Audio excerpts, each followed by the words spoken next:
નમસ્કાર વિદ્યાર્થી મિત્રો, વેલકમ ટુ પથદર્શક યુટ્યુબ ચેનલ. મિત્રો, ગુજરાત હાઈકોર્ટની જે આવનાર સમયની અંદર 2026 ની અંદર જે પટ્ટાવાળાની ભરતી આવવાની છે, તો એ ભરતીની અંદર તમને આજનો આ વિડીયો જે છે ખૂબ મદદરૂપ થવાનો છે. ગઈકાલે આપણે પટ્ટાવાળાના 2024 ના પેપરનું આપણે એક એનાલિસિસ કર્યું કે કયા સબ્જેક્ટમાંથી કેટલું પૂછાણું હતું, અને આજના વિડીયોની અંદર આપણે કયા સબ્જેક્ટમાં કયા ટોપિકમાંથી પ્રશ્નો પૂછાયા હતા એની ચર્ચા કરવાના છીએ. તો વિડીયોના અંત સુધી જોડાયેલા રહેજો, અને તમારા મિત્રોને પણ જો વિડીયોની લિંક શેર કરવાની બાકી હોય તો અવશ્ય શેર કરી દેજો. એ ઉપરાંત વિડીયો તમને કેવું લાગ્યું છે એ પણ તમે કોમેન્ટ બોક્સમાં અવશ્ય જણાવી શકો છો. એ ઉપરાંત હાઈકોર્ટની જો તમે તૈયારી કરો છો, ગુજરાત હાઈકોર્ટની, તો એની વોટ્સઅપ ગ્રુપ પણ છે. વોટ્સઅપ ગ્રુપની લિંક ડિસ્ક્રિપ્શન બોક્સમાં આપેલી છે, ત્યાં જઈને તમે જોડાઈ શકો છો. 22 મે 2024 ના દિવસે જાહેરાત કરવામાં આવી હતી. બરાબર, 22 મે 2024 થી 18 જૂન 2024 સુધી તમારે ફોર્મ ભરવાના હતા. 2024 ની ભરતીની વાત કરું છું. ઓક્ટોબર 27 ઓક્ટોબર 2024 ના દિવસે એની એક્ઝામ હતી, અને જાન્યુઆરી 2025 માં એનું રિઝલ્ટ ડિક્લેર થયું હતું.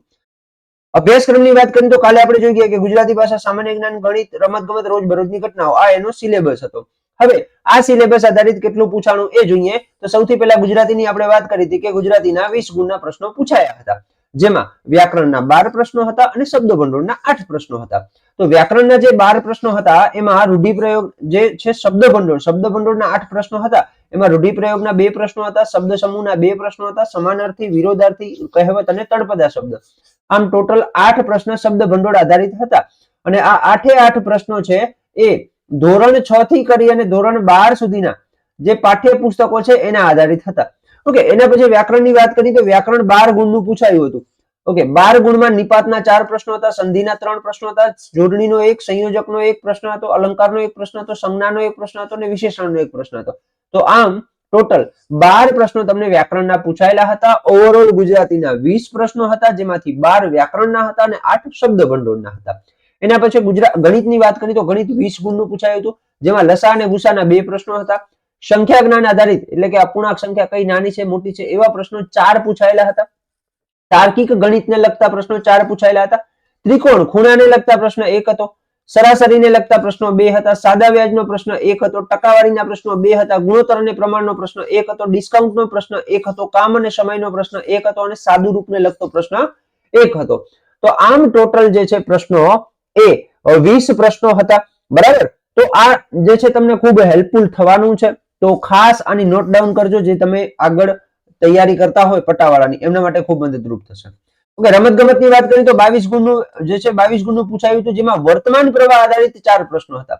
હવે આ વર્તમાન પ્રવાહ રમતગમતના 12 મહિનાના વર્તમાન પ્રવાહ તમારે કરવા પડે. લાસ્ટ 12 મંથના વર્તમાન પ્રવાહ તમારે ક્લિયર કરવા પડે, એમાંથી પ્રશ્ન પૂછાય છે. જનરલ નોલેજ આધારિત 18 પ્રશ્નો હતા. રમતગમતના કઈ રીતે પ્રશ્નો અને કેવા પ્રશ્ન પૂછાયા હતા તો કે ખેલાડીના ઉપનામને લગતો એક પ્રશ્ન હતો, મેજર ધ્યાનચંદ વાળો. એ ઉપરાંત રમતગમત સાથે સંકળાયેલા કયા ખેલાડી કઈ રમત સાથે સંકળાયેલા છે એને લગતા પ્રશ્નો હતા. પછી એવોર્ડ, બરાબર, કયો એવોર્ડ કઈ રમત શેના માટે આપવામાં આવે છે, બરાબર, એને આધારિત પ્રશ્નો હતા. રમતગમતના મેદાન અને ખેલાડીઓની સંખ્યા, કયું મેદાન કઈ જગ્યાએ આવેલું છે, અથવા તો કયો ખેલાડી કઈ રમત સાથે સંકળાયેલો છે, અથવા તો કઈ રમતમાં કેટલા ખેલાડીઓ હોય છે, આને લગતા પ્રશ્નો હતા. આની સાથે સાથે મેદાનને લગતા પ્રશ્નો પણ હતા. બરાબર, કયો શબ્દ કઈ રમત સાથે સંકળાયેલો છે, આવા પણ પ્રશ્નો હતા. યોગ અને આસનને લગતા પ્રશ્નો હતા. ખેલ મહાકુંભના પ્રશ્નો હતા, અને રાષ્ટ્રીય રમતને લગતા પ્રશ્નો હતા. તો આ પ્રકારના 18 પ્રશ્નો રમતગમતના જનરલ નોલેજ બેઝ હતા.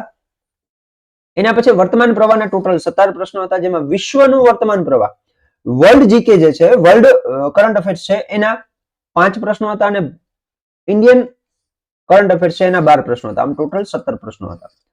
એના પછી જનરલ નોલેજની વાત કરીએ તો જનરલ નોલેજના ટોટલ 21 પ્રશ્નો હતા, જેમાં વારસાના 3, આ ભારતના વારસાને લગતા હતા. બંધારણના 7 પ્રશ્નો હતા. યોજનાના 3 પ્રશ્નો હતા. આ યોજના જે છે મોસ્ટ ઓફ ગુજરાતને લગતી યોજનાઓના પ્રશ્નો પૂછાયા હતા. એના પછી ઇતિહાસ, જે ભારતના ઇતિહાસને લગતો એક પ્રશ્ન હતો. બરાબર, એના પછી ભૂગોળ, તો ભૂગોળના 4 પ્રશ્નો ગુજરાતના ભૂગોળના હતા. બરાબર, અને 3 પ્રશ્નો જે છે વિશ્વ જનરલ નોલેજ, એટલે કે આની અંદર જે છે વૈશ્વિક સંસ્થાઓ છે, વિશ્વની સંસ્થાઓ છે, તો આ સંસ્થાઓને લગતા પ્રશ્નો હતા. તો ઓકે, તો આમ ટોટલ 21 પ્રશ્નો જે છે એ તમને જીકે ના પૂછાયા હતા. ઓકે, તો એક એનું આપણે એનાલિસિસ કર્યું કે ભાઈ કયા સબ્જેક્ટમાંથી કયા ટોપિકો પૂછાયા હતા. જો વિડીયો તમને સારો લાગ્યો તો અવશ્ય તમારા મિત્રોને શેર કરજો, અને આવી જ નવી માહિતી માટે જોડાયેલા રહેજો આપણી યુટ્યુબ ચેનલ પથદર્શક સાથે. સાથે સાથે હવે આપણે આગળ 22 ના પેપરનું પણ એનાલિસિસ લઈને આવવાના છીએ અને એ એનાલિસિસ થઈ ગયા પછી આપણે જે એનટીએ છે અને ગુજરાત હાઈકોર્ટ છે તો આ બંને પેપર લે છે તેમાં શું ડિફરન્સ છે, એનટીએ પેપર લે તો આપણે શું ધ્યાનમાં રાખવાનું છે, કયા કયા ટોપિક ઉપર વધારે ધ્યાન આપવાનું છે અને હાઈકોર્ટ પેપર લે તો કયા કયા ટોપિક ઉપર આપણે વધારે ધ્યાન આપવાનું છે, એ બાબતોની પણ આપણે આગળના વિડીયોની અંદર ચર્ચા કરવાના છે. તો વિડીયો સારો લાગે તો તમારા મિત્રોને અવશ્ય શેર કરજો અને આવી જ નવી માહિતી માટે જોડાયેલા રહેજો પથદર્શક યુટ્યુબ ચેનલ સાથે. જય હિન્દ, જય ભારત.